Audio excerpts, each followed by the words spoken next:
17.10 JC, Élie et Élisée au Jourdain.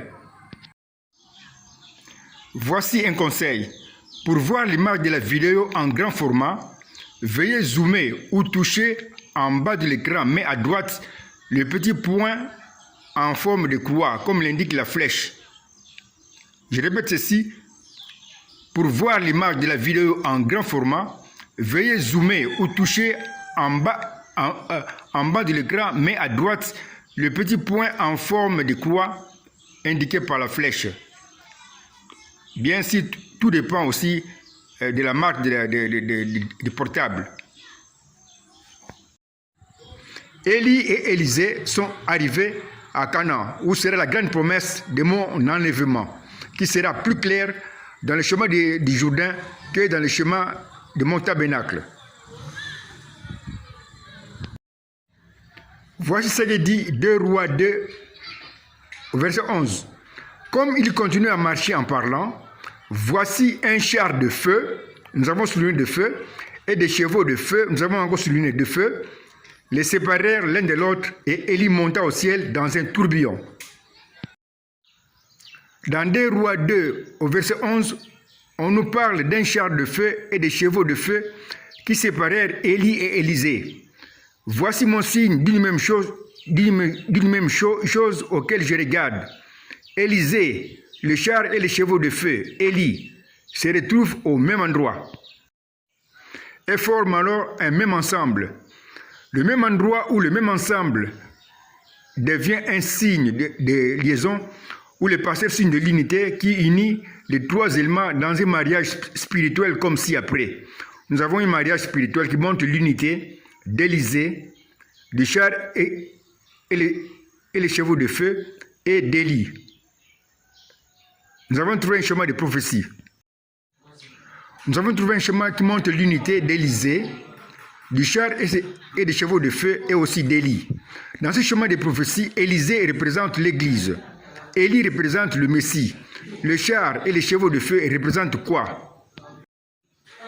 Dans cette expression, le char de feu et les chevaux de feu, je regarde au signe d'une même chose qui est ici le même feu, qui est lié au char et au feu.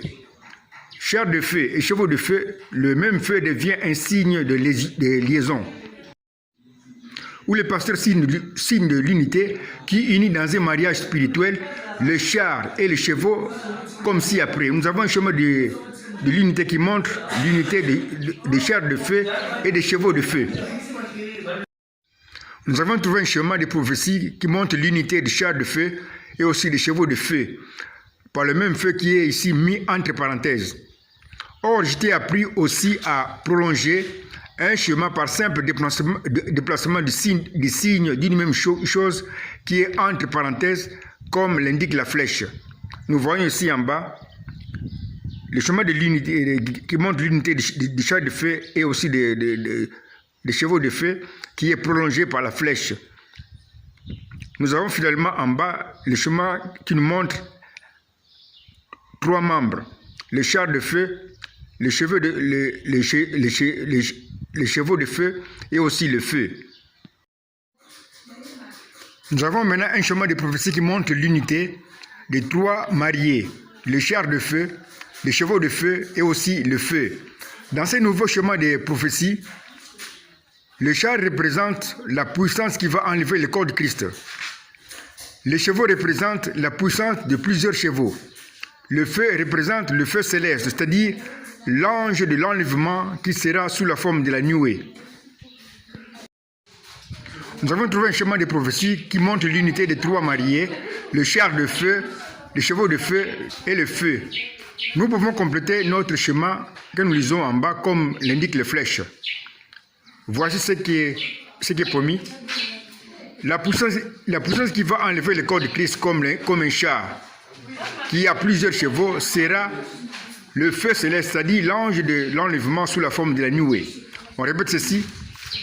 La puissance qui va enlever le corps de Christ comme un char qui a plusieurs chevaux sera le feu céleste, c'est-à-dire l'ange de l'enlèvement sous la forme de la nuée.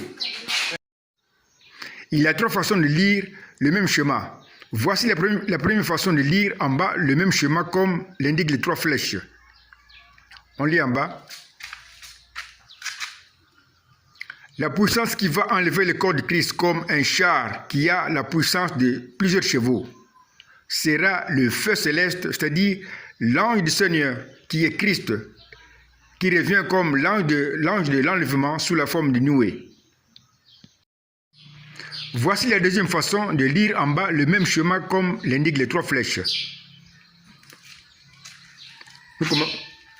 Nous lisons la promesse en bas. Le char qui va enlever le corps de Christ avec la puissance de plusieurs chevaux sera le feu céleste, c'est-à-dire l'ange du Seigneur qui est Christ, qui revient comme l'ange de l'enlèvement sous la forme de nuée. Voici la troisième façon de lire en bas le même schéma comme l'indiquent les trois flèches. La puissance d'un char qui est tiré par plusieurs chevaux pour enlever le corps de Christ sera le feu céleste, c'est-à-dire l'ange du Seigneur qui est Christ, qui revient comme l'ange de l'enlèvement sous la forme de nuée. Ce chemin est donc la présentation de la puissance de l'enlèvement du corps de Christ, qui sera donc la nuée. C'est la même nuée qui est revenue aujourd'hui pour encore enlever l'épouse. Comme cela a été promis dans Acte 1, 11, disant « C'est Jésus qui a été enlevé au ciel du milieu de vous, viendra de la même manière que vous l'avez vu allant au ciel. Je suis donc revenu sous la forme de nuée qui a enlevé le corps de Christ. » Nous avons trouvé en plusieurs endroits de ma précieuse Bible des schémas qui représentent la puissance de l'enlèvement du corps de Christ et de l'épouse. Dans Apocalypse 19, au verset 11, avec le schéma suivant, nous avons un schéma qui montre l'unité du ciel ouvert, du cheval blanc et aussi du cavalier qui porte plusieurs diadèmes et qui est juge. Dans la brochure, sur les ailes d'une colombe blanche du précieux prophète Branham, qui parle dedans d'un rocher qui porte l'écrit « l'aigle blanc », qui nous a donné le schéma suivant. Nous avons un schéma qui montre l'unité du rocher et de l'aigle blanc. Dans Jean 20, verset 7, qui parle du linge de la tête de Jésus, trouvé à l'écart des bandes qui avaient lié le corps de Christ qui est porté disparu dans la tombe. Nous avons trouvé le schéma suivant. Un schéma qui montre l'unité des bandes qui avaient lié d'abord Jésus et du linge de la tête de Jésus. Nous parlerons plus tard seulement de ce mystère de l'enlèvement et de la puissance qui enlève l'épouse.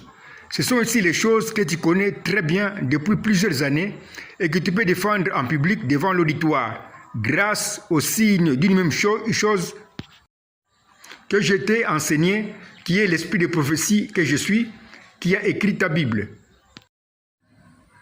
La suite dans la vidéo 17.10 JD, Élie et Élisée au Jourdain.